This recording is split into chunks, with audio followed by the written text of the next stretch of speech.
So, it's yeah, you must be, something I didn't have to bring to school, didn't have to bring to. Yeah, it is nice. Yeah, my life is so much better.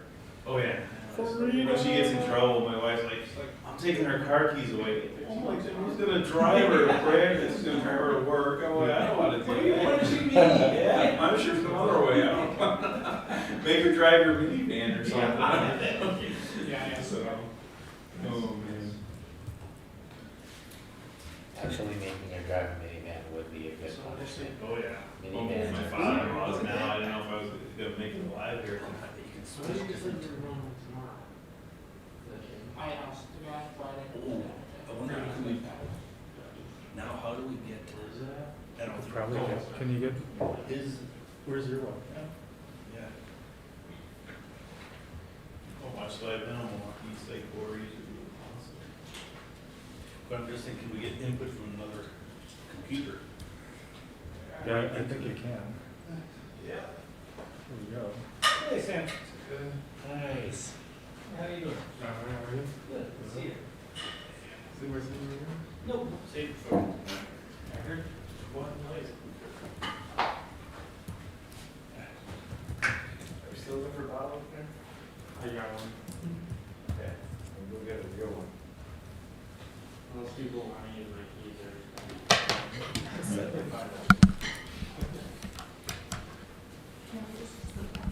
I mean, I'm telling you. What we could do is, I can stand in front of all the cool stuff. We could talk, do the introductions. Totally do this.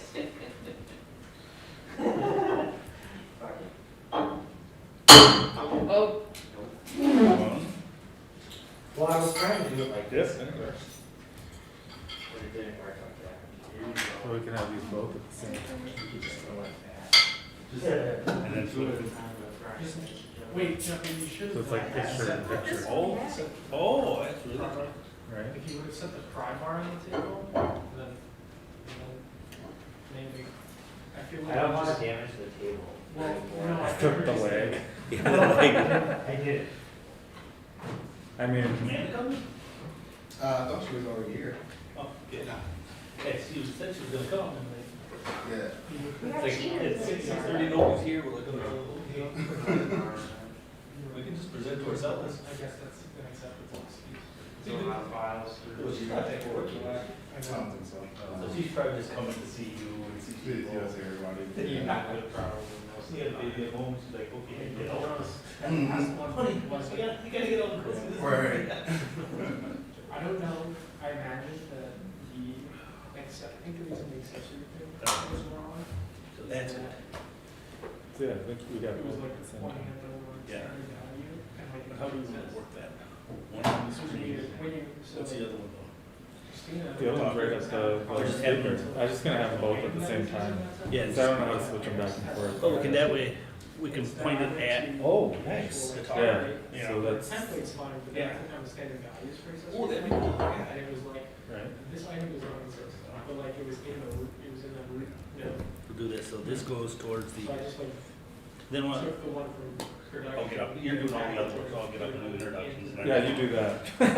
And then you be the cameraman, though, Yeah. kind of flip it, I think. and then you put it on the talker, Or you said not. and then not talk, Alright, we like to know what we're doing. Yeah, totally. I'll probably, We did I'd just figure that out recommend 5 minutes before. It doesn't matter, it doesn't matter. It's kind of like all my code. Yeah. Yes. Yes, we're The done. HDMI cable that's It's here far. is super finicky and, Okay, you just killed it. no way, how? You just did it, spinning. It's fine. It's fin, I pointed at it though, that's the best part. And, it's not a very long cable. That's not, that's Yeah. different from the Alright. West region where, Oh, yeah. but we can make a separate. I'll just switch with you. Yeah. Change this class. So you could stand like right in front of the Yeah, and then make one screen for. would be a good spot, or like right behind him. Yeah. And then we don't have to do that Yeah. with the camera. Cross Yeah. region warning is like if I went to. Is was the migrating of the camera closer to the screen a good Yeah, I think call? we're good. So there's one If on I you, put up and there's something one on the like screen. a PowerShell script, is that gonna look like, It's gonna be tough to read, but I think Yeah. it's doable. At this point, If I. this is I think the best we're gonna do. yeah, I mean, Ideally, we want a feed coming in from your computer, but we're not there yet. Yeah, that's okay. Okay. Instead of like American translated, because Yeah, like, there's that a- one wasn't aired out, Yeah. because there's no modem. Mhm. So we'll So- need to try, so we'll just have to do a try statement just on like. the- I might put like a GitHub repo together and just like throw all of these scripts Yeah, there's just so in some much of GitHub that. repo that people can get to if they really wanted them. Okay. I was like, oh. Some of them I made generic enough that like you could probably run it anywhere and it would be fine. Sure. I thought this was amazing. Like I spun the Sitecore site up and tested one of my PowerShell scripts and I've never ran it. Yeah, there's so much. what do you- Yeah, so Oh, like they, right now, what I'm they working on is. subscribe to just getting YouTube, everything set up Milwaukee user group, so Yeah. when you guys went live, it sent me the link right away. Oh, okay, because I was like trying to find it and get it, you just see that Yeah. all your tweets, like, It oh, sent me you're. right away. It's really, Yeah. it's pretty cool, like YouTube does that. Yeah, our school board does live YouTube as well, and it sends me the link. Yeah, that was our big There meets them all, I don't know if issue. maybe So if I was this is meeting. the- Yeah, this will be how it is, so there's a. Live now. Yeah, so this will always. Sketchy.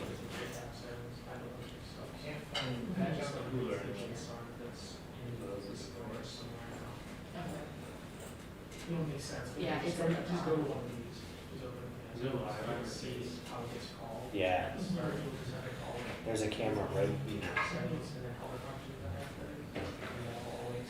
But it looks like the feed is decently well delayed. So as we give presentations and such, we'll probably just want to be cognizant of that fact. Could be difficult. These, this like dot. I'm terrible at that. You'll see that it matches, Okay. it matches like this app settings. All right. Yeah, so the key name is still the same. Yeah, but we just can't use their configuration manager, so that was my workaround for now. Well, and I like it, because all of this stuff should not be called test outside of time. Does YouTube tell me how many people are watching? Yeah, one person is watching right now. Is that a person? Which is probably epic because there's probably more than one just in this room. Yeah, yeah, cool. And then I had to All go the class through, names are on and I had to those. go and change it. Oh dang, we have 60 subscribers on YouTube for the Sitecore user group? That's pretty impressive. Yeah, sell 60. Like 4 of them are probably the same. So, Yeah. it's kind of, and Same then person. it goes to, television We've had it since, I think we started this in 2014, 15. Yeah. Yeah, just be weird when you heard it. Yeah.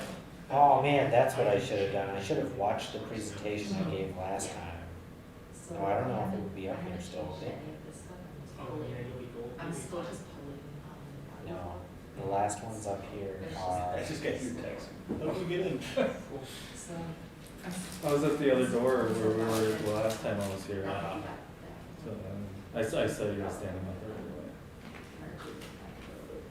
Actually. And I thought it was at 6, so I was here at like 5:15. Okay. So tomorrow morning. Dang, the last one that we had here was September 2018? No. Yeah, no, 19. 19. Cause yeah, we went. No. I don't know if you saw, we went from 30 something, 36%, 33%. To, I think it's 56 now. Yeah, Justin. messaged Yeah, me. I think the like name of the video is wrong because it says September 2018 meetup, but then it was streamed 2 years ago. I don't know about your math, but that doesn't add up in my Maybe math. somebody Yeah. forgot what You year did it this was. manually, and- Because I think, I do that all the time. right? I think that one was the one that Derek gave a containers presentation. I was there at that, I remember that one. Yeah, Was it here? It was, Yeah. yeah, it was in the other room. it was in It the, was in the other. the east building. I'm not sure when we put on the wall. Like I can't even call it like the new building, like that building isn't even the new building. So when are you guys moving downtown? February. Is that fast? We were supposed to be down there in October. Was it? Yeah, it's a new building, right? And then like, It's like we're refurbishing or rebuilding, redeveloping, upgrading an existing building. Is it where Coast was? I The don't- restaurant? I don't know where that was, but it's on Fifth in Michigan. Yeah, like the Betty Brin? I think it was like It's, Yeah. So it's it's like on the around the other side of corner. the river of that. Oh, So like, okay. you know the big blue government building? Yeah, It's like up the block, kitty corner, like, but it's more that. got it, area. got it, I know where the social security office is in there. Yeah. That's what, it's either that or like the other landmark that's right there is the Amtrak. Sure. Like, we're like up the hill from the Amtrak. Okay. I think only. Oh, you get to ride the streetcar. Man, I used to live right on the corner of Juneau and Jackson in those apartment complexes that Nice, are right yeah. there. So the streetcar would be right out front of my house and I would take that thing all over, all the time. Really? I really liked using it. I moved out of the city before it showed up. Look at that now. We're official, buddy. Oh, look at that. Nick was someone linked my tweet, so, yeah. I We're important. don't want to brag. You better, hopefully he's watching. Hey, We're expecting anybody else to have since I'm. we're expecting 12 people to come. Just, Yeah. And we have like. You know what, we'll, Or we look at one of the tests or a SKU list or like. yeah, we'll start in 2 minutes. Yeah. Kick it off. Kick it off, yeah. Somebody says we're watching. Andy Cohen, we are watching. Sweet. There's no back. When do you hear? In my most recent, You can hear me, okay, I'll listen to your voice. Yeah, it's time to watch your language.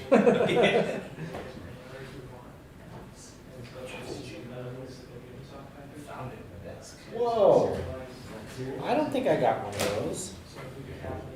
But then again, I did get the coolest sticker from them. I think I have it in my bag.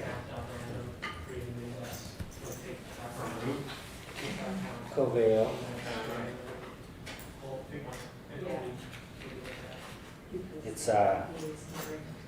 It's like poutine and logo and stuff. It's great. Yeah.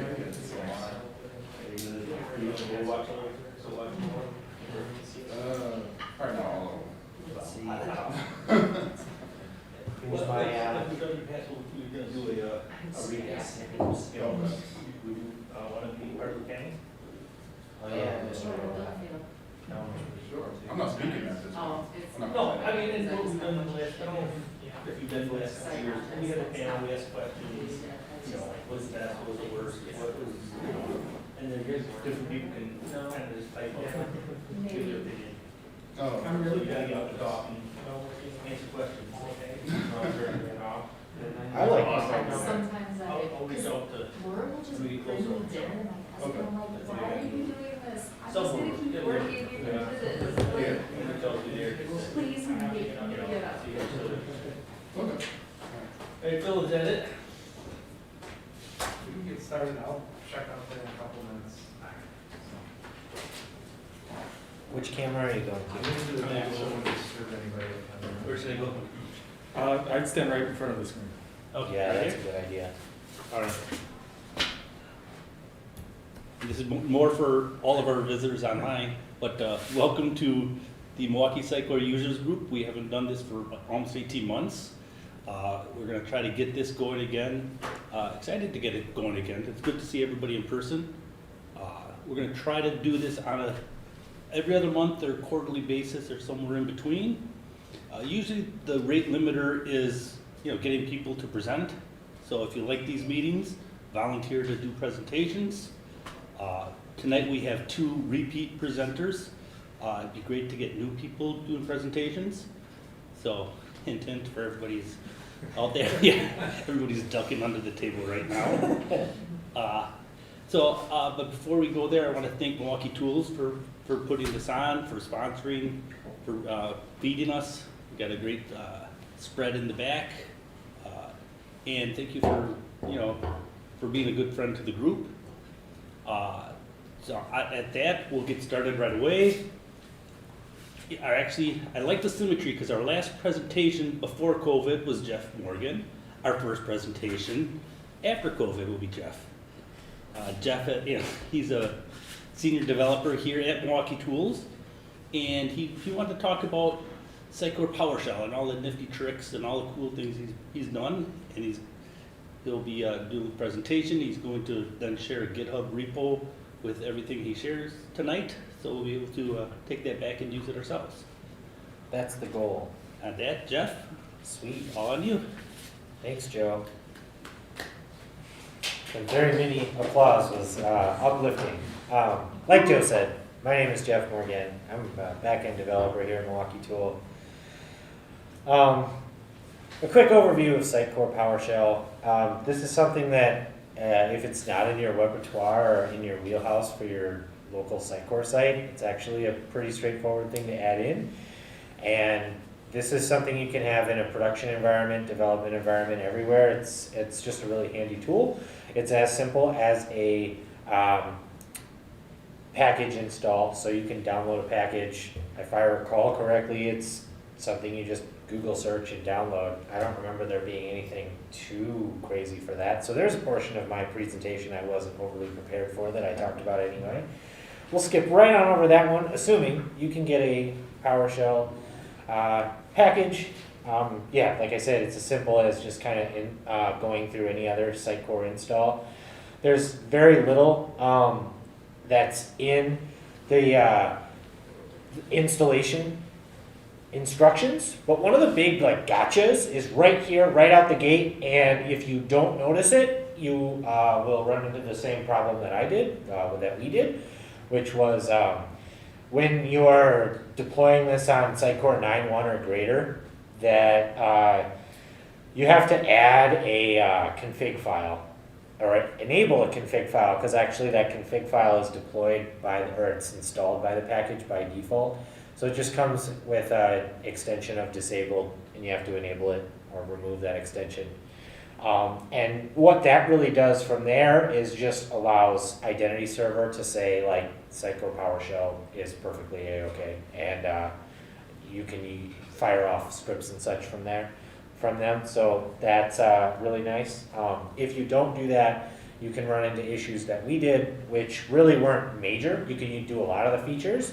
But what we forgot, or what we weren't able to do was, for example, we'll write a PowerShell script that just kind of audits data, and then we might export that data to send off to another team to audit or something like that. And we weren't able to export the reports anymore. Enabling that config file resolves that issue because, like I say, it just tells identity server you're all good. Not a whole lot to see here though, but I will share the name of this and just call out that the upgrade right here will tell you, hey, this is what you need to make sure you do. So anyway, I have installed it on this site, but it doesn't really hurt to run another install for whatever. I mean, there you go. It is quick and easy package that you can install. So from there, a quick tour of what you can get out of it. There's inline commands you can run. You can open up just a PowerShell prompt, much like you would on Windows, and you can run commands right from that. If you know what you're looking for, you can also write scripts, and you can run them all from within the IDE that's shipped with the Sitecore package.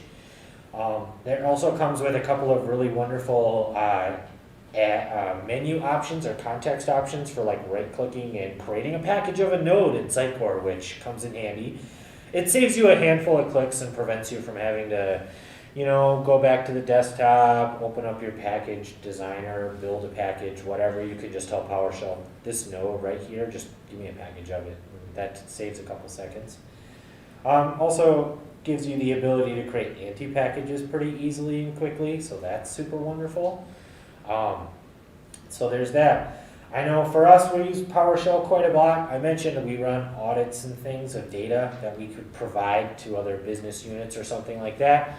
So those audits can be really handy and save us a whole bunch of time in saying, here's the data, tell us what we need to fix or something like that. Or we can also do maintenance, or if we add a new rendering to all products or something like that, Yeah, you can let standard values push all that stuff out, but in addition, you run your PowerShell script to audit it, verify it, and add it wherever missing, stuff like that. So while rambling, talking about random stuff, it installed. That's cool. This is just kind of just pretty standard vanilla site. I don't really have anything too crazy installed on this Sitecore Insight here. But to finish off kind of the quick tour of some things, I mentioned the PowerShell console. This is your, hey, let's run things. This looks almost identical to PowerShell running in Windows. The only difference there is you saw I had to basically elevate my session state so that way I can actually do anything with this. So permissions and everything are built into the module and are part of how, part of the workflow for it. All right, coming into the content editor, I would want to show off just one other thing, the packaging and such that I mentioned, and then there's one other area. So most modules you would install for any Sitecore package might put something in the system node for you. The PowerShell one is no different. It adds a script library, and the PowerShell module gets shipped with some standard example scripts, which are very helpful. Inevitably, you can also write and save your own into the script library. That does come in handy a lot, I can tell you that. Right-clicking on items and such in here adds a scripts and a console option as well. And I mentioned you can just create a new package from that. Okay, or I can download the whole tree as a package. Yeah, I can't tell you how many minutes of my life I've saved in doing that. Great. That's kind of a general overview of what you get when you install the thing. I'm on time so far, so I will go into writing and running a script, which is kind of the bulk of some things I want to talk about. I don't really have too many things super prepared, but I'm just going to go over a couple of general concepts and point out where the documentation for this tool can be found. And then, yeah, I have a couple of nifty ones that were really hard to track online, like to find good examples of stuff online. All right, so I guess I'm going to start from the bottom of my list and go up to the top. One of the more interesting things that I've kind of come across is, let's see, almost just creating items in Sitecore. So one of the things that I was able to find from a nifty blog was how you can pull open multiple prompts that you might want to have a user go through as they're running a script. All right, talking about it's fun, but showing it's a little bit more beneficial. So in running a script like this, one thing that this particular script can do is it can say, hey, I want to create 5 items. So I'm going to go ahead and put 5 items in. And then you can give it names for whatever you might want to call them. So I'll just go ahead and fill in some random stuff. This is just a Chrome extension that gives me random data. It's something I use when my creativity juice is really low. So there we have it. I'm going to go ahead and hit proceed. In this particular script, towards the top of this page, or maybe it's towards the bottom, I'm basically just going to give it a path, and I'm going to give it a template, and it's just going to go ahead and create those items at that path and that template from where I created. I found this to be somewhat handy. There's all the items I just created. I found it to be somewhat handy when it's like you're finding yourself doing a lot of monotonous tasks of, wow, I need to create 8 items or 10 items or something. Our content team will do a lot of these types of things. A branch can be handy, but sometimes they're different items every time, and simply creating 5 items and then running with it can be just a really easy way to, get things started, get things going off the ground. So that was just a really simple one there, but the key from that particular script worth pointing out is getting prompts to show up. And there's a couple of really handy built-in ways to do that inside of a script or inside of the PowerShell extension that they give you. And the key to that is this read variable function. And you can tell it what you want to give. And then the other thing that was done that I found rather nifty from that particular blog was that it kind of builds a pattern, and then you invoke that expression when you go ahead and show your second prompt, which I thought was really nifty. So that is actually going to be one of the first lines in the script, and this is going to be one of the ones that I will upload to a GitHub repository where you can download that and look at that script. The neat thing that I was able to kind of do with that was I was able to also use this to kind of generate some reports. So let's say I have a whole bunch of items in a repository, and I want to grab all of those items, and I want to say, give me field A, B, C, and D, and I want it to kick all that into the report. You basically take the similar thing here, and you say, well, how many properties do you want me to generate? 4 of them. Okay, what are the names of the fields? And then it can rip through all of them and generate you a report. So I have an example of a script that does that. It's extremely Milwaukeeized. There we go. This is very tight on something that we do. So I'm going to genericize that one before I upload that one and send it off. But I found that to be a really nifty thing that I hadn't seen anything in their documentation about how to do something like this. And I found that to be a really nifty tip and trick that I was able to get out of PowerShell that probably would have saved me a ton of hours in the past, for sure. Yeah, because normally you write they say I want these 5 fields, okay, Yep. let me write a new script with those 5 fields. Here's the script that gives you those fields versus this way I have this extremely generic report. I point it at a path, I tell it give me all the items, I can even tell it here of this template even, and now I want to know these 6 fields. And just that versatility of a generic report that can do that is really quite powerful. So that one I found to be really neat. So with that, I'll go into another one. Let's see.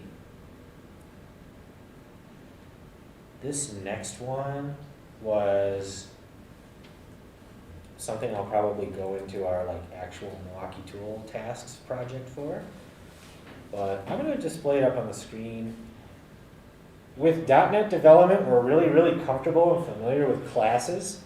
And one thing worth pointing out that wasn't obvious to me, I guess, when I first looked at documentation inside of the PowerShell docs, wow, that didn't, cool, we'll move on, was that you can really just kind of write a lot of .NET, a lot of generic classes. So I was able to write a handful of scripts that really just go through and you build out the class, you build out an object that you want to kick out at the very end of each line in the report, and then you can create your object based on the class you defined at the beginning, and then the power is this show list view, which will actually build a report and show you all of the information you have there. So for this one, this gets even more helpful when you actually have data that's meaningful and worth looking at. So we'll jump across.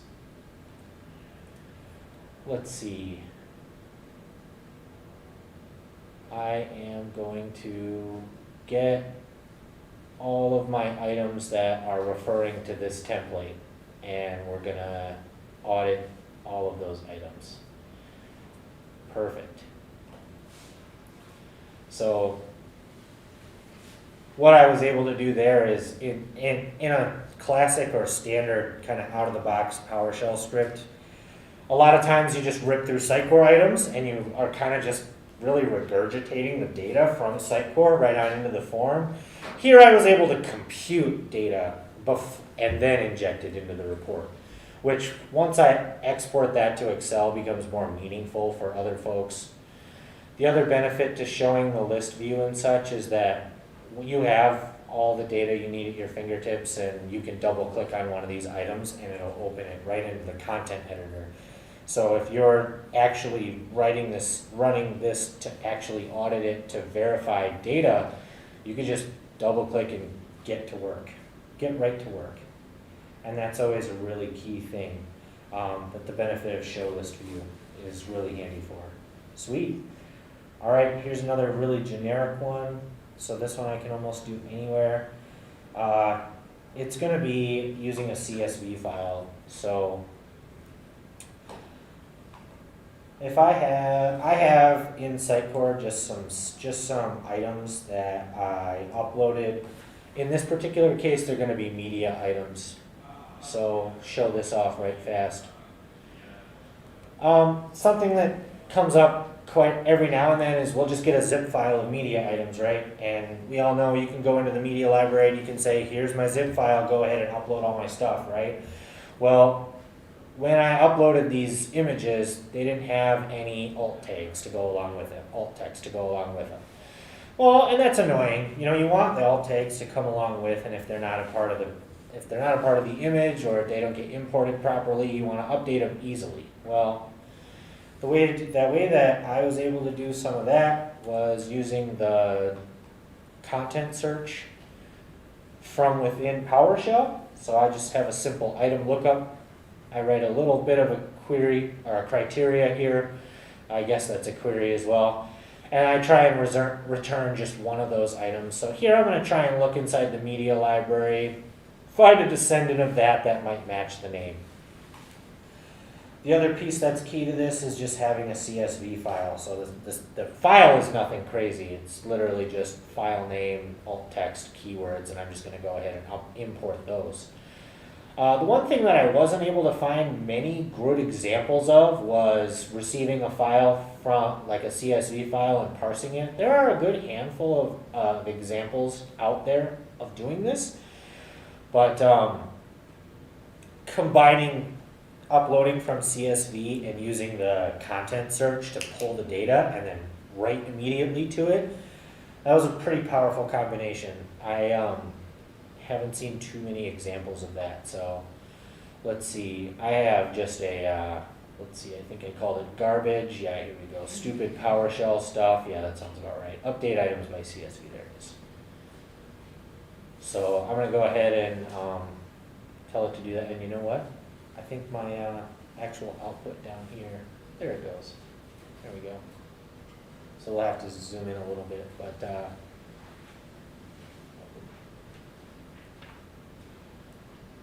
okay, yeah, zooming in within this, not working out super great. But inevitably it just kind of goes through and finds an item by name, adds the alt text and the keywords to it, kicks out a, hey, this is where I found it and I updated it, and then true is really always kicked out whenever you write any kind of updates like this. This is pretty standard set of updating. I'm not trying to do a bulk update with this at all. I'm kind of updating each one as we go. So there's two different ways you can really update items inside Sitecore. And now my alt text is populated from a CSV file. That was handy. Cool, good stuff. All right, 20 minutes in. I've talked a lot. Do you want me to stop talking about anything, or should I blaze forward? Blaze forward. Perfect. All right. So,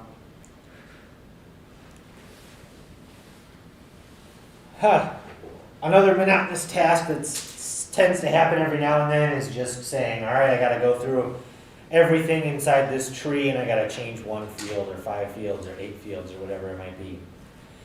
So, pretty standard script you might end up running would simply be grabbing all the items in a tree and updating a field for it. I created a very simple one that kind of does that. Not a whole lot worth looking at for that, but we'll kick it anyway. Just set a path. If you want to filter by a template, what field are we setting and what's the value in that field? And then, of course, comment out everything so that way it doesn't do anything, just as an audit. But in this case, being able to just kick through and say, okay, everything in that tree has been updated. So I was able to update, I think this one's going to update like 60 items in less than a minute. So that's kind of nice. I can say that this has saved me a couple hours of my life for sure. Nothing's more monotonous than going through item by item and updating it. Or in my previous example, let's use a CSV file to look for an item and do that. in this scenario, is everything's in this one tree and I'm gonna change this one field, or you can have it change it 6, 7, 8 fields. This might be where combining some of the scripts that I'm showing could be really convenient, like, all right, here's 5 fields I wanna put in manually and have it prompt a user for the form, and then you fill in the fields and you give it the values and kick it off. So there it is. Let's see, I found a million examples of how to change a placeholder or how to add a rendering, but one thing I was really struggling to find a lot of good examples about was anything relating to dynamic placeholders. So I don't know about you guys, but how many times have you had to like write a script to fix stupid dynamic placeholder that gets stuck out, or you know, you're moving some renderings to something and now your rendering paths change and your dynamic placeholders are no longer set in properly or something stupid like that. In this particular scenario, we had shuffled a couple of renderings around, so the paths were all going to be different. And in another instance, I actually repurposed the exact same script to add 5 renderings all at the same time, and the 5th of those renderings was a dynamic placeholder. So what we had to do was we had to add the first 4 renderings onto the item, and then we had to use the 4th rendering, get some data from it, generate our placeholder for our 5th rendering, and then add the 5th rendering onto the page with the data that we had to use to do that. So in order to do that one, you have to calculate what your dynamic placeholder is going to be. So there's plenty of examples of how to do that on a .NET side of things, but I didn't find many on how to do that from a PowerShell side, so I was a little surprised by that, just because dynamic renderings aren't necessarily new at all. They've been around for a hot minute, right? Okay, so in this scenario here, to zoom in a little bit, we'll just break this one down a tiny little bit. What I'm going to end up doing is, once again, here's a path to look for, here's a rendering to look for. Now this rendering is going to be the one that's going to host the dynamic placeholder. So if I have page content, and then I have a carousel, and then all my carousel slides are individual dynamic placeholders, right? I would put my base carousel in for the rendering that I want to find, and then I would give my carousel slide, and if a data source is included, then we would go ahead and slap the data source on in there as well. Then in this case, my placeholder might be like page content / carousel, right? And then my dynamic placeholder that would get calculated would be like dynamic or page content / carousel dash some weird GUID, right? And then -0 or whatever instance, however many instances there would be in that one. So what I was able to figure out how to do was, basically we're going to go through our renderings for a page. We're going to make sure that it includes the rendering that we are looking for, that we have to do our calculations off of. Once we know that we have that rendering on the page, then I can pull the unique ID from that rendering, and we can format our placeholder key with our unique ID. Then you stuff that in as the placeholder key on the rendering when you go to add it, and that gets you your end result. So verifying some of that got a little goofy. You get into the weeds on looking at standard value, raw values. So as an example here, I might look in here and find my renderings, and you would have to then pull it open in like Notepad or something and actually look at it. And that's just awful. Paste. So we have this huge list of stuff nobody likes to look through, right? Cool. And the key here was finding the UID in the XML. The item we're looking for is gonna be the UID for each rendering. That's a unique ID that's associated to the rendering instance when it's added into there. I think it's called the rendering definition, right? There we have it. So when we run something like this, and we're adding 5 renderings onto every page, and the 5th one needs to be the dynamic placeholder, that means that placeholder key is gonna be unique for every page, even if it's the same page type, if it's this, the items are next to each other. So that became quite a bit of a nightmare. So this one is generic enough that it can go through and it can change or update or add, which was decently fun to work through. So right now I have it configured to add a rendering onto a page, but you can simply change that from add to set rendering, I think, or you can remove it and you can add it again.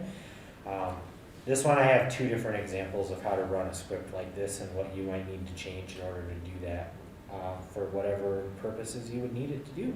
So you're saying you were adding a rendering to, and it had a placeholder, then adding a rendering to that? Yeah, exactly. Okay. So this would be, in the example I gave was like, let's say I want to add a carousel with 4 slides to 8 pages. Now naturally you could go in and you could go experience editor, add the carousel, add each one, whatever. But in my case, I was adding it to over 40,000 pages. So naturally I'm not going into the experience editor for everyone. That's just not happening, right? So what I ended up doing was I ended up grabbing all my pages that I wanted. I put my 4 base renderings on there. One had the 3 of them just are very standard placeholders. There's nothing dynamic about them, and they don't need to be. But that 5th one was dynamic and does need to be dynamic.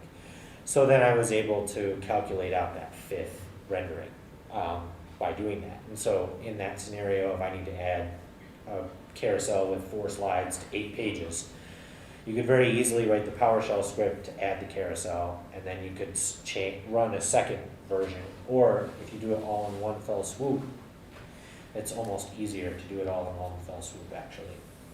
But inevitably, you would be able to calculate your dynamic placeholder using this type of method.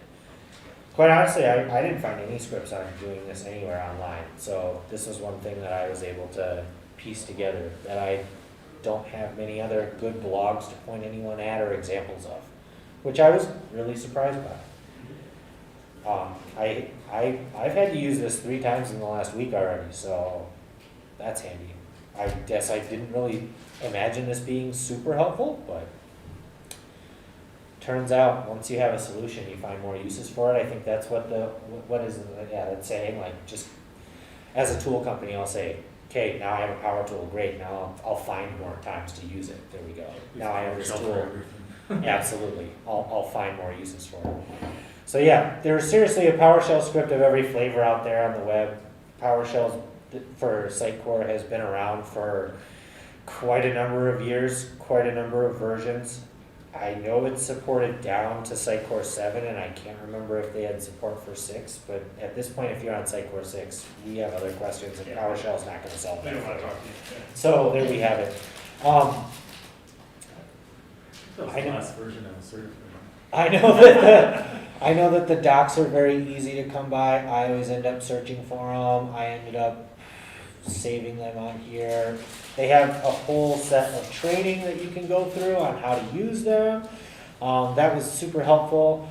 There's a whole section on just using C# inside PowerShell that was super handy to find. You've got it broken up into different sections of like working with items and adding renderings and things like that, installation process, and the search is like actually really handy as well. So there we have it. So I'll include a link to a GitHub, probably just throw something in the meetup or whatever, just as a comment or whatever. Yeah, if you send And it, then- I'll send it off to everybody. That works perfectly. Okay, I wanted to talk for 30 minutes, and it's been exactly 30, so Success. success, right? Yeah. Well, cool. Thank you very much. Yay. Okay, want to give us yeah, 5 minutes, everyone grab a drink while we switch computers, get the next presentation set up. I think Rob, if he didn't take off, I don't see him over there, so he left. So give us 5 minutes to find Rob, and we'll be back online. You know, PowerShell, so we would create Yeah, I did a lot of PowerShell in that project too. Imported like 10,000 pages. Oh, you don't want to do that manually. Yup. Or the old, oops, we forgot a rendering for all of this, you know. Yup. Yup. That was, oh, that was a nightmare for me. So I was adding Coveo recommendations to every product page. And I can add it via standard values, but that doesn't replicate to everything, obviously. And if somebody maintains something, it might not show up, And all my components are reusable, so like my result list is the same result list on my search page, on my page, you know, it's like, it's all the same, so I was like, yeah, I'm gonna use dynamic placeholders. Yeah. Yeah, it's one of the ones that, you know, think about, what do you think about it? Oh, this all makes sense. Yeah, bring the dynamic placeholder to do it, but it did, yeah, before I saw you do it, I was like, that'd be cool, and I said, okay, that's so simple. Alright, here's your HDMI. Yeah, that's too. Dude, it's got every dongle under the sun attached to here. We have Mac users, we also have people that don't have HDMIs and only have display ports.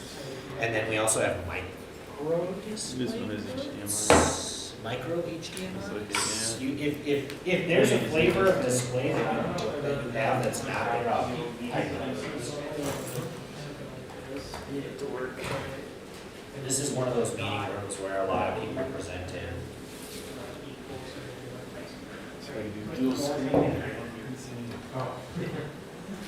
I'll be honest, the resolution wasn't super awesome, so I extended mine instead of duplicating, because, yeah, it looked bad when I wasn't.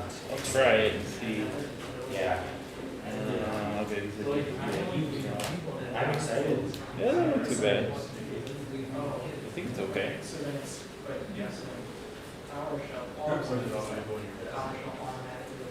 Yeah, I can see it. I mean, it wasn't terribly. Make up the camera up a little centered. Cool. How you been, Mike? Good. How are you? Good. Good. Yeah. Settling in. Were you at RBA? Yeah. Yeah. I started there a couple months ago. You liking it? Or? Yeah. Yeah. I interviewed with them last year, and they weren't hiring at the time. And then I worked at Alpha for a while, got laid off, and then RBA was up to hiring. I hear they're good. I feel like I know people that work there, but I can't think of anybody. They've been around for a while. They're pretty big, right? Yeah. The HR person that hired me unaware many years ago, she works there now. So it's kind of cool to work with her again. I don't remember Matt Ritter from Oregon. He works there too. So yeah, he was on my team at Paragon. Yeah, he got a job there first. When he got laid off from Paragon. Yeah, I remember that, like, all of a sudden, like, everybody got Yeah. Chris Westfall just I'm not supposed to talk about it. Yeah. That's why I was vague when we spoke that one time. I was just like, I can't really talk about it. Yeah. From that, I knew. I don't think it matters now. I think my gag order has expired.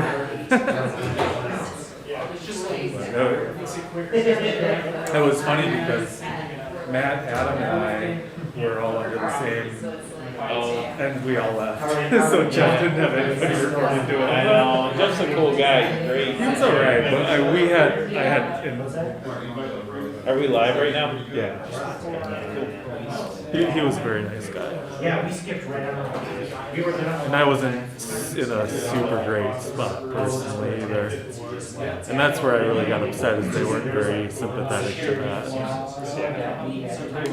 block guys like what's that, like with patch out, I don't know, It's like block, time you parking. can't, that It's is like single time digit parking. block on the continent. So it was on the back. Our assets, like, Like, it you needs got everything everything in place, or that's in Dunker, in Kubernetes. How far are you away from here? I live less than 3 minutes away. Oh, nice. Yeah, so I live in Tulsa. So like, we're at about 130th Street. I live on 64th Street, and like maybe 3 miles south. Good deal. Yeah, it's not too bad. Oh, You ready? Yeah, I think so. Hopefully everything works. The resolution looks good, right? I think. It's great. Yeah, we can see here. Yeah. Online look good.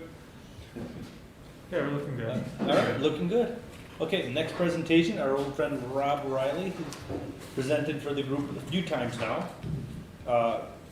Rob's a Sitecore MVP, working at RBA. His presentation, I had to write it down.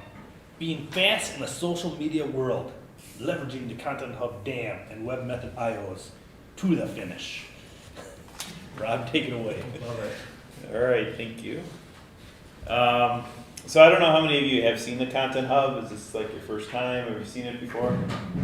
Okay, demos. All right, so I'll save questions at the end too if we want to do some more stuff with Content Hub. But I'll try not to take up too much time because this presentation it will take a while. But I always like to, when people have questions about Content Hub, to try to answer them. So right now, the site I'm on is the Sandbox, and if you're MVP, you do get 5 days free. I'm obviously out of time, so it's charging me. So I make sure I shut it down after we're done here, so I don't keep getting charged. But it's pretty easy to start. One thing to keep in mind with the Content Hub is you don't have it running locally. So it's not like your traditional Sitecore site where you have access to the DLLs and you know what's going on with it. It's hosted by Sitecore. But the nice thing is it is pretty customizable. So anyways, after you start it up, it'll say, you can stop the container, but right now it's running, so I want to keep it running. And then you go into the Content Hub. It'll look like this. I have full admin rights, so I have all the little menu items up here. But let's go through some of the important parts here. So we'll start with assets here.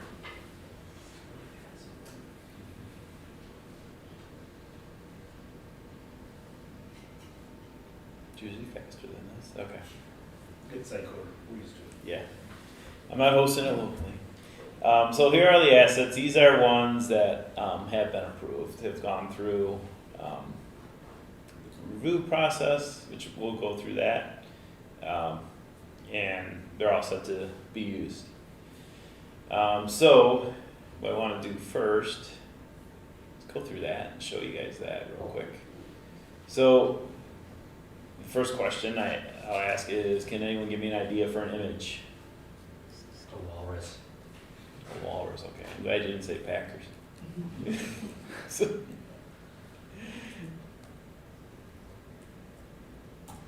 all right, so let me find a walrus. I'm gonna say anything native to Wisconsin, but this will work. This is a cool picture. So I'm gonna say this picture locally here. I'll just call it Pacific Walrus. All right. We'll go to create, we're gonna upload it.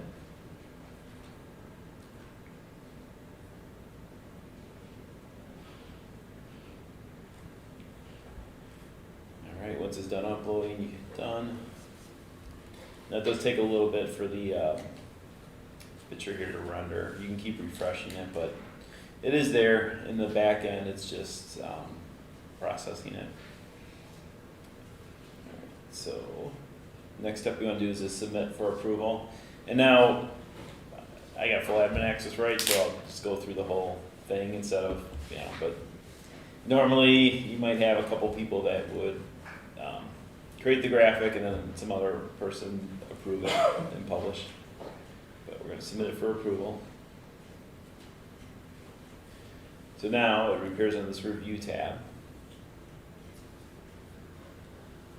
It's still loading, or still rendering, but it'll get there. But anyways, you wanna approve it. Say okay. So now it's gone from here, now it should appear in the assets. There it is. It's right here. Yeah. So let me click on him. So what you want to do is make sure you do a public link for this. So there's a menu item there, say public links, and then just save, and then it's going to generate a public link for it. What's public link? So that's a good question. So that, there's some debate on this. That actually, if you have that link, it'll actually go right to that asset. So let me see if I can, I don't know if I copied it to the clipboard. Let me grab it real quick.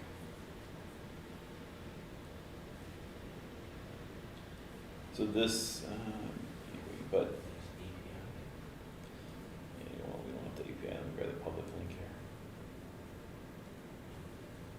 So copy that.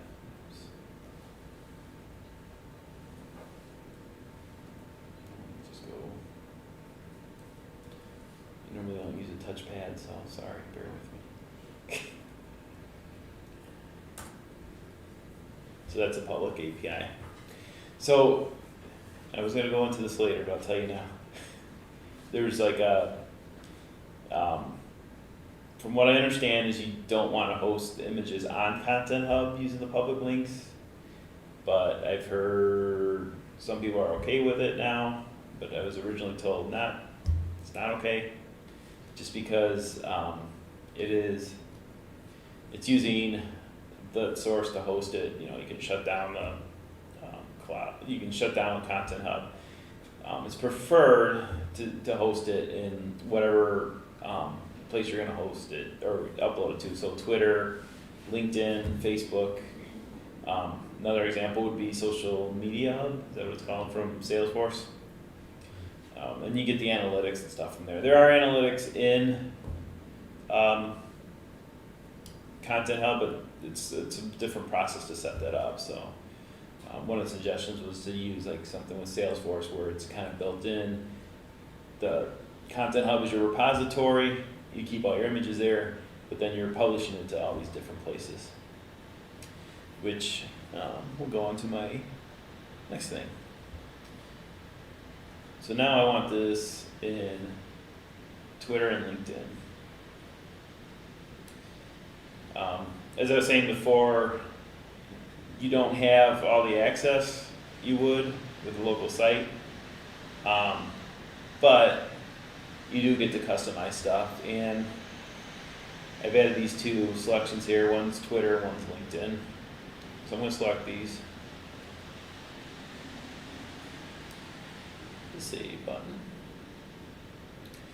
All right, and so I'll show you what happens, but let's go to Twitter real quick here. It's worked.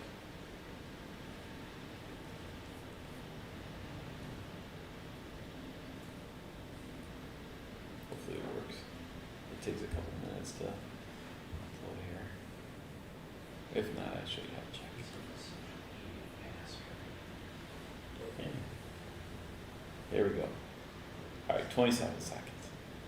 So there it is on Twitter. Boros. Let's go to LinkedIn. Hopefully it appears there. Let's see.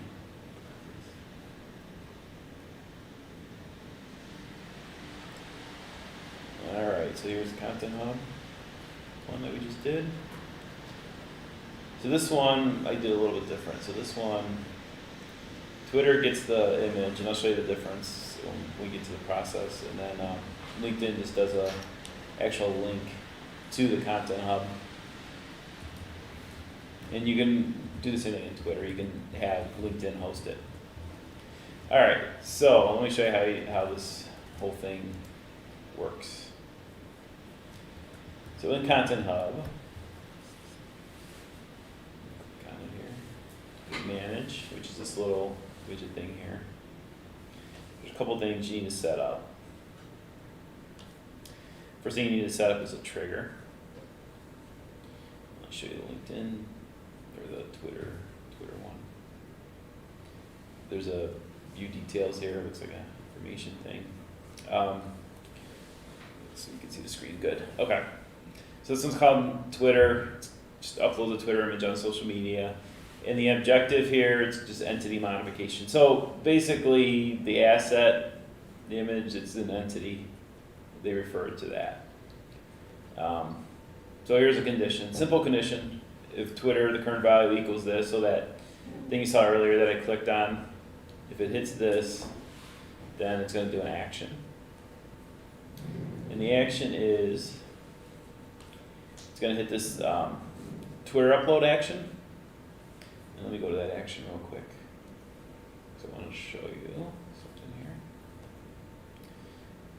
Let's see, okay.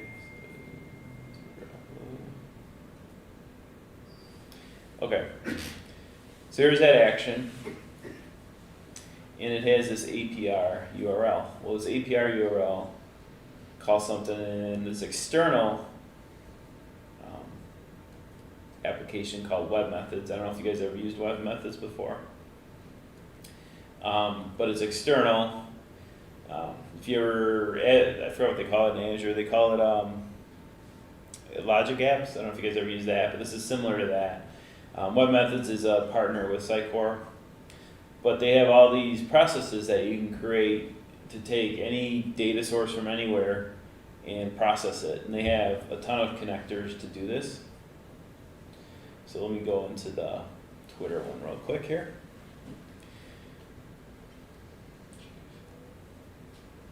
All right, so the API that I was showing you in that action, it's right here. This is the webhook. It gets created in here, and then you update Content Hub with that. And the really nice thing about this is that you can take an asset in there. So I got one that's an ID of 30485. So you can add that in there and then do an example of it to make sure your process works. So I'll go through them real quick. So if I open this one's just get asset information. This is what it gets back from. So when you run a test, this is what it gets back from Content Hub, and then you would use this URL. That was that entity URL you guys saw earlier, or the API. But it's a direct URL to that entity, and I gotta have a key and a value, which gets. Go back here. I'll show you that.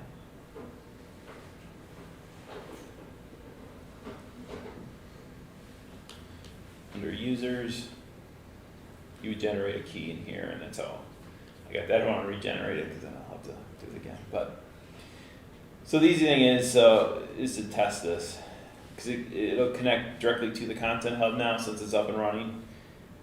So if I hit test, it'll run a test.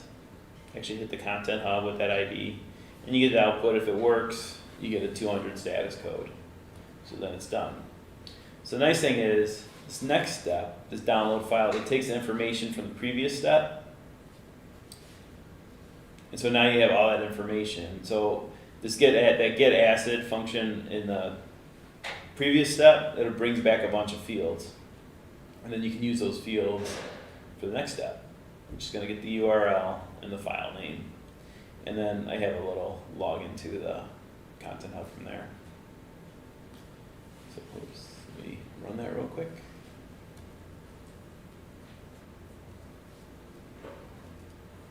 So we'll test it. So now it's taken that file, it downloaded it into local storage here in the Web Methods.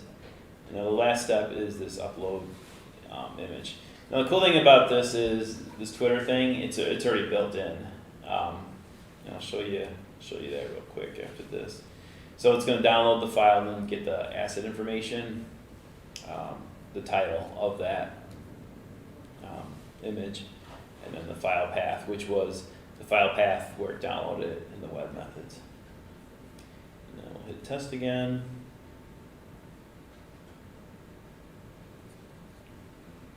And then we get the little confirmation that it worked. Gives you all the information in JSON. And then we'll go to Twitter. We should see, hopefully, a Dodge Challenger here. It worked. Still might take a bit. Oh, there we go. So it's still hitting the Content Hub, but it runs with inside web methods. The idea being, instead of writing your own code, you go to web methods. Yeah, so the Content Hub that's not built, the social media integration's not built in. Okay. It looks like it is when you see a lot of demos, but it really isn't. There's other ways to do this other than using web methods, but it doesn't come out of the box working. So the widgets, so let me see if I can show you here. Hopefully they show up here. You gotta think that's on their pipeline, right? Like social integration with 999 Content Hub. Yeah, I mean, I found Content Hub, it's great, but it's limited to some of the stuff you can do. This thing's pretty sweet though. Yeah, I wanted to show you. Because you can run, you're basically running pipelines, you make your own pipelines. Right. Yeah. And they are a Sitecore partner too. Okay, I wanted to show you all the connectors, but they're not coming up for a reason. So, like one of them they have is like Salesforce. It's not coming up, but they have Salesforce. They have new Content Hub ones too. Those are I haven't found them usable yet, but you can do like some entity manipulation and stuff with them. So I'm not sure why you would use them yet, but hopefully I'll find a use for it. Yeah, I'm gonna get back here. Part of the idea of Content Hub is that's where you're gonna store all your images, not in the media library. Images, PDFs, and then I'm going to show you guys something else you can do with it too. I'll go into the CMP stuff. Okay. And then here's that LinkedIn one. So LinkedIn is the same thing, except the difference here is that it just is going to use the link. Oops. It's going to use the public link instead. So here's the public link. So instead of hosting the image in LinkedIn, it just uses the public link. And there was some debate, like in the last meetup I did, when I mentioned it. Oh, here's the connectors now. When I mentioned it, one guy from Sitecore said you can now host it. It should be okay to host it from Content Hub, but somebody was still saying he's told you couldn't. I was told you couldn't, but, so I don't know. That's where I'm confused, isn't that the whole idea of having a Content Hub? Is that's Right. where you get your images. You're But it's saying, not a CDN though, right? Well, it's on a CDN, so you'd want to connect it to the media library. Would be one example where you can hook up a CDN. And there is, I've installed it before. There's an actual connector in the media library where you can insert an image from Content Hub. So then it's in there, but I think it still uses the public link. So, yeah, I mean it's maybe when it's not a sandbox, or should you, it'll work better. But should you be using a CDN in front of the content, instead of Content Hub? Yeah. That way it's not, Or you should populate Yeah. your CDN with the content company. Yeah. I wonder if it's because of the, I mean, remember back in the day, like you could hit a media item with resize parameters and bring your Sitecore site down. Yeah. Because if you do like a denial of service on the asset. in Content Hub you can have different sizes, so Yeah, I you bet pick it's which something one to similar publish. to that, where it's like you Yeah. could probably bring it down if you hit it too much with the resize. Right. They got the, It's, I don't know that, but I knew that was a problem with the media library at one point. Yeah. but they now have a hash value. That, exactly, that's what that's for. Yeah. So I haven't had a client yet to where I had to implement it. So I think when that happens, though, I think so far when we've talked about it, they'd still be hosting it in Media Hub and have a CDN, but or not in media library. But Content Hub would be where everything kind of comes together. But here's those connectors I was talking about. So there's Amazon ones, there's like Salesforce, and there are some new like Content Hub ones too. So they are they are a Sitecore partner, the web methods. This would be something where you've got a product in, say, your site for commerce, where you can then use web methods to link it over to Amazon, Yep. and Amazon shop right there. Exactly, yep, yeah. That'd be cool. So yeah, they got Amazon, I haven't tried the Amazon Alexa next year. So, Nice. so let me show you some other part of the, content hub here. Alright, I'm gonna open this one. And let me coordinate this here. Alright, so let's go back into the content hub. So now we're gonna do content, I got a campaign out here.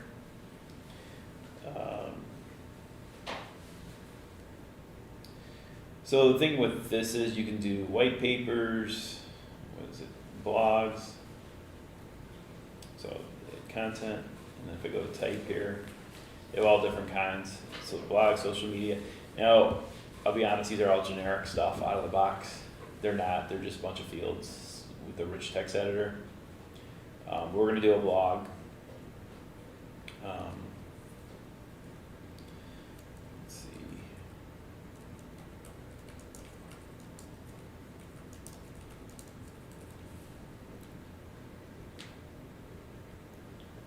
Let's save that. Alright, we'll go into it here.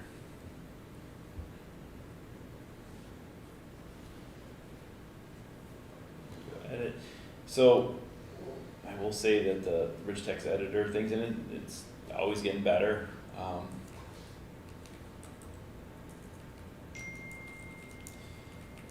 It's kind of limited. Here's their our rich text editor. It's not as much as your typical Sitecore, but it's doable, I guess. But I'll show you what I'll do with it though.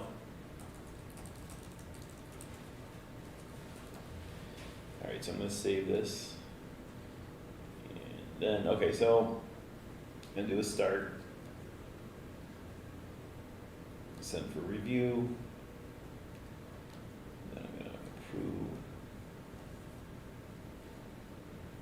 approve. Okay, so let's go over here to the web methods. Now if this works, it should start highlighting. Hopefully. It hasn't failed yet. We'll see. It's gonna be the first time. Nope, there it goes. So you see the little dot, there's the thing, and then now it's running the create new post, and then boom. It's hitting the last step. So it should tell me when it's done. So basically, you're creating a blog entry from Content Hub. Yep, So the idea being in Content Hub is where you do a bunch of different stuff.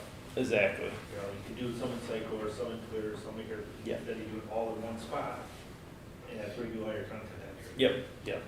Just trying to get the concept down, you know. Right, and then if I go here, I refresh, oh, I should have added an image too, I could have added an image, but there's the blog, and it's in my WordPress site now, it's as a draft, so I just keep it in draft mode.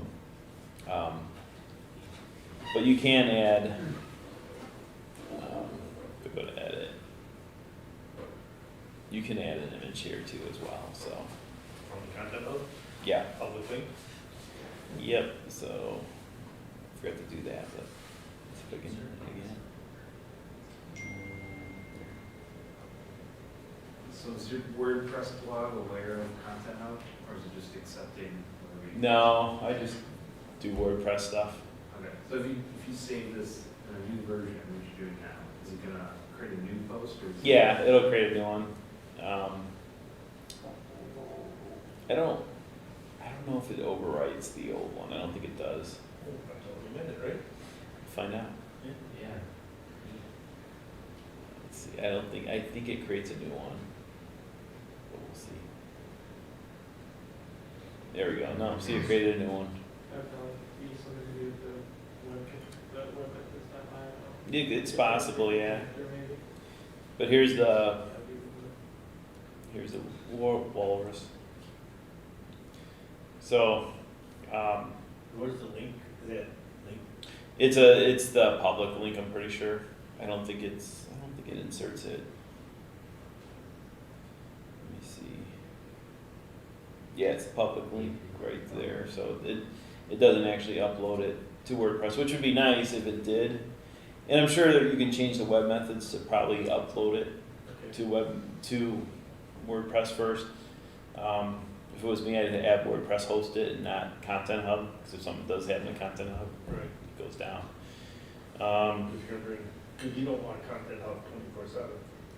Well, if it supports a site, you do, I guess, but for me, I'm just using a sandbox. Right. So I'll cross that bridge when I actually have a client that starts using. The clients might not want it 24/7, right? They may not True. be- They might just want to run their stuff, update their systems that they want, like Salesforce, where they might want to do some campaigns out of there, but have all the assets reside in Content Hub.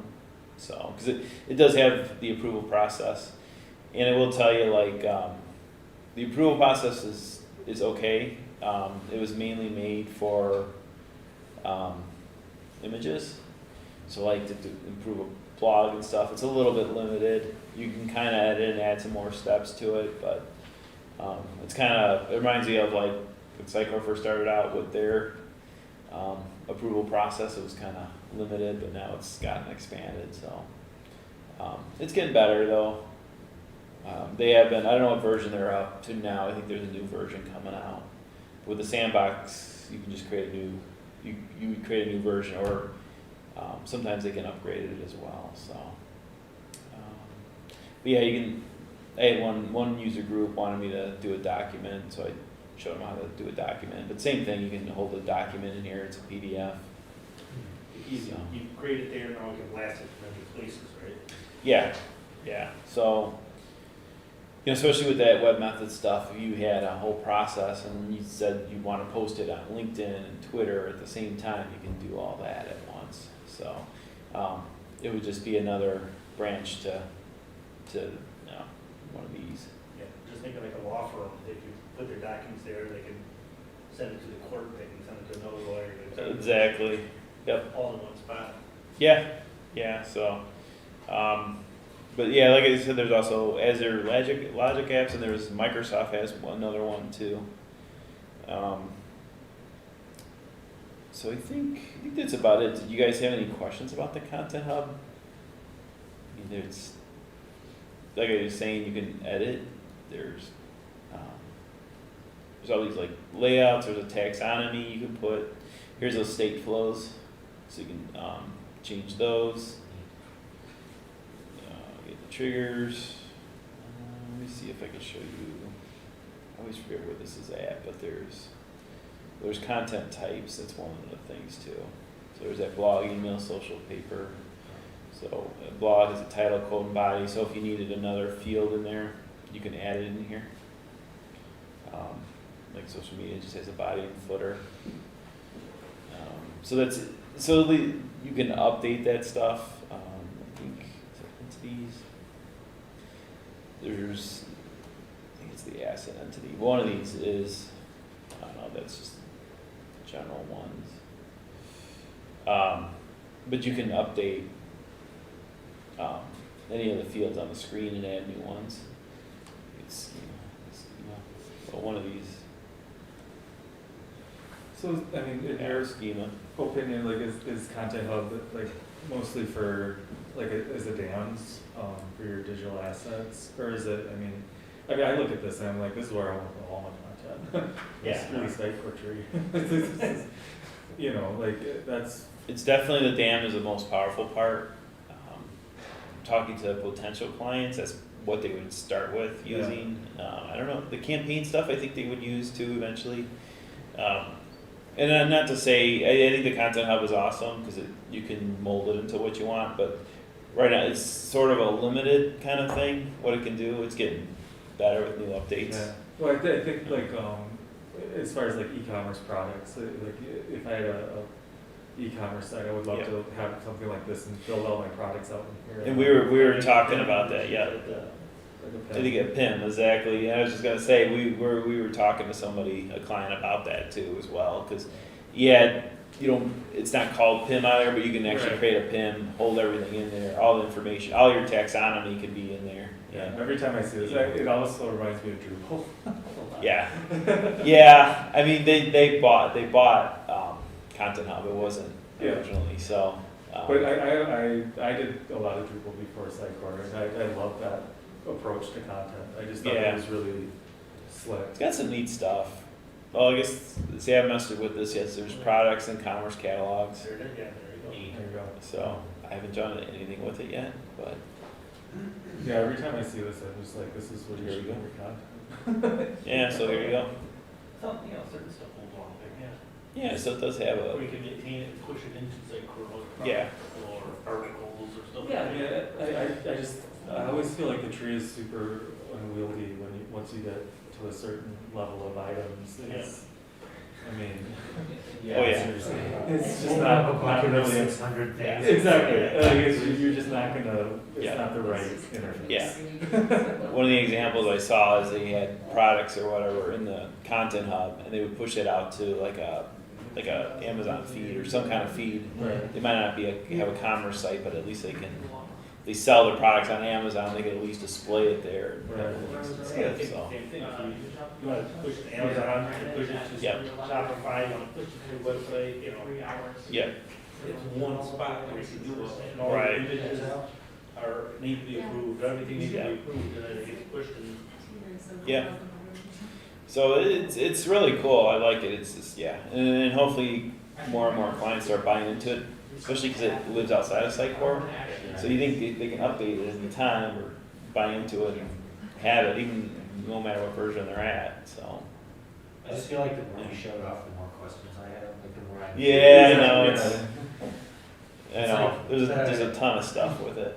The one thing that's neat, like you say, it's like totally separate from Sitecore, like, if you go and you do all this work to like set up taxonomies and Yeah. things like that, like, how do you back that, or how do you make sure that if something happens with this that totally bombs it, you keep all that? Do they have, Well, it's hosted by Sitecore, yeah, technically, or whatever on their servers. So they do backups, from what I understand. yeah, Upgrades, at least the sandbox upgrades are tricky, but I think production ones are a little bit less tricky. I haven't had any issues with the sandbox upgrades. I usually, the times I've asked them to do it, I haven't had any issues with it. One of the newest version, well now they might have another one, broke one of my, broke this thing. It broke the, where is it here? This target ID was in another part of the JSON, so when I got the latest sandbox, it broke all my web methods. But the nice thing about web methods, it tells you what you're getting from Content Hub, so I'm like, oh, it moved. nice. I heard they're gonna move it back now, so I haven't upgraded since, but, yeah, so that was, that is one thing nice too about the web methods, it does have like logs and everything. So it'll tell you, you see them, I forget where they're at, but It is such a direct parallel to Azure Logic Apps. Yeah. It's like Yeah. the same thing, Yeah. just It is. twisted UI. Yeah. It's just different. but it's free for developers, so you don't pay anything for it. So you get to use it as much as you want. But yeah, the logs are nice. It does actually give you the actual error, Nice. so Yeah. you're not guessing. Yeah. There's no error in the output window. Well, where's the error at? So, Gosh, yeah, so I really like it. where's the fun in that, Right. Well, the first time I saw it was a YouTube integration with the Content Hub, and I could never get that to work because the Google stuff wouldn't work. It wouldn't connect to it. But then I'm like, well, let's try it with Twitter and LinkedIn and WordPress, and that works fine. So, LinkedIn's a little tricky because you got to reconnect every once in a while. For whatever reason, it loses its login or times out. But Twitter, you can go all the time. You just get the right keys in there, and then you're done. So. Yeah. But yeah, it's neat. And there, like I said, there's like a ton of connectors, so they got something for everything, and they're not going away. I forgot who owns the company, but it's nice. So, but yeah, sign up for it, and it's free. Doesn't cost you anything for developers. So yeah, that's it. Anyone else have any questions? More questions? The only other question I had was about the public links. It looked like you could generate multiple public links. Yeah, Why would you need multiple? Is it also resizing? I think it's a resizing thing, so if you have different sizes, yeah, I'm pretty sure that's what it is. Do I have more than one on this one? I mean, it makes sense, cause like, you know, this is your asset, now I want this asset this size, now I want this asset this size, now. Does Yeah. Content Hub do the resizing stuff like that, like the regular dam, or is that we just do that using web methods? So, I mean, other dams I've seen, you know, you make one image, and then you can go out there and say, hey, I want a thumbnail, I want a large scale. so like this right here. Yeah. Yeah. So there we go. And then, so this one, Okay, that's what. yep, that answers your question, I think. So you Yeah. can set So up now it five created a new scales one. of it. Yeah. So it's kind of nice. I mean, so it is nice that it does all this stuff. So it is kind of like where everything kind of resides. But I don't know. What I heard is you don't want to directly host it. So, but I don't know. It could be wrong. Could have changed. Like I said, I put a CDN in front of it, and that's probably. Yeah. That big, Yeah, you don't probably want don't want to that do it now. Yeah. Like, I think it's probably meant to be that, but they're just like, Yeah. you're not when you're at. Yeah. Don't bring your stuff down yet. And if your company has Content Hub, make sure that you use theirs so that you don't get billed. Yeah. I already have everything set up, so I'm like, I'll just use mine, but I could have used RVA's. And But- then you got those. Yeah, so I'm getting billed. I think I'm up to $24. It was free for 5 days, and I kept shutting it down, but I don't know. But that's okay. It's crazy. Yep. Yeah. So. All right. So you guys have any other questions? For the actions, setting out like HTTP requests to web methods, do you know, does the Content Hub expose like the actual image data that you could like send a base 64 encode of the image directly with the HTTP, so you could like get rid of web methods? It does. I know you're sending like the public link, and then in web methods you're downloading it, Right. but like maybe you could get rid of web methods altogether if Content Hub exposes the actual image data. Yeah. So Content Hub does give you. It's hard to see here, but here's the entity output. So you can call that API. There's an API, entity API that you can call Okay. outside of web methods, and this gives you all your information. The problem is you have to drill down into this to get other information. So, you know, to get the public link, you gotta grab this. I This know, section, I was and saying before we so- went to web methods, if anyone, I don't know if anyone's following. If It in was- Content Hub and actions, if it, like, is the only thing it allows you to do is send the public link with the HTTP, like, No, post? you can set up any type of action. Yeah. Or is there a way We have to- other actions here. Create a custom one. Let me show you some of the options here. So they have an action script. So I use the API call for this. Yeah, could we maybe do that? Could we walk through making an API call quick? Sure. Well, I can show you. Or yeah, just open one of those? Let me open one. Yeah. I want to see some action script.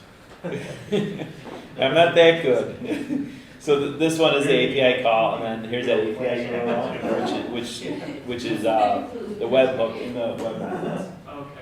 So, yeah, it's an API call. It has a timeout, and so. Yeah, and so what is it? Okay, I think I found some. Yeah, so if you look at, so this one is, here, let me go to the end here. Yeah, your web methods one. Right, so it's a pre- 1.7. It's like a pre-built JSON. Yep. That Content Hub builds. Exactly, so it's, let's see, yeah, if you go in here, it's the same webhook, they call it webhook, but, yeah, it's the exact same address, Yeah. so that's how it talks to each other.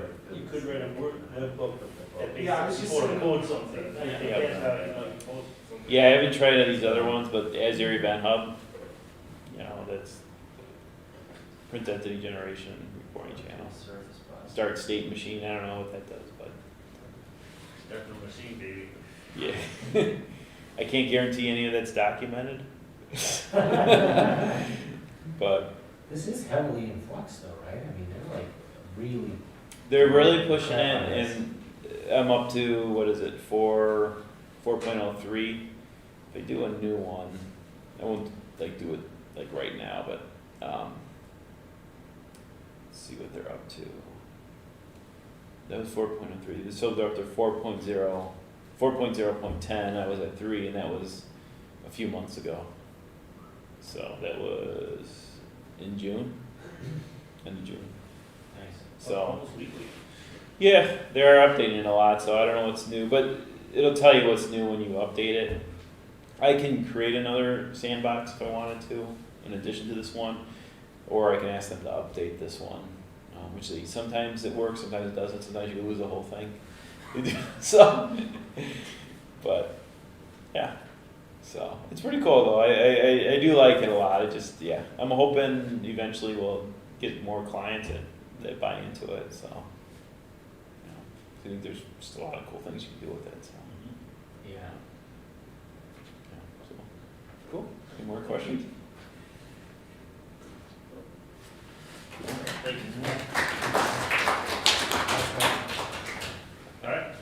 Well, again, thanks again to Milwaukee Tools, Phil, for putting this on, putting on a nice spread for us. Our next meeting, we're planning October 12th, or October 14th. It's gonna be hosted by American Eagle. For those who were there last time, they're on like 31st and State. They got a beautiful campus.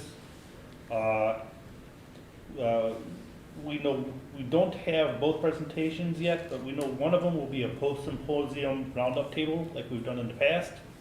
I've been trying to, strong arm some people here to participate in that round table. So, but if anybody else is going to be going to Sitecore symposium, would like to be part of the round table, let me know. The more people we get, the better the round table will be. And just a thank you to everybody for participating and showing up here. So we'll see you in October. Yay. Sounds good. Thanks, Joe. Thank you. Goodbye, internet people. Oh, We got 3 internet people.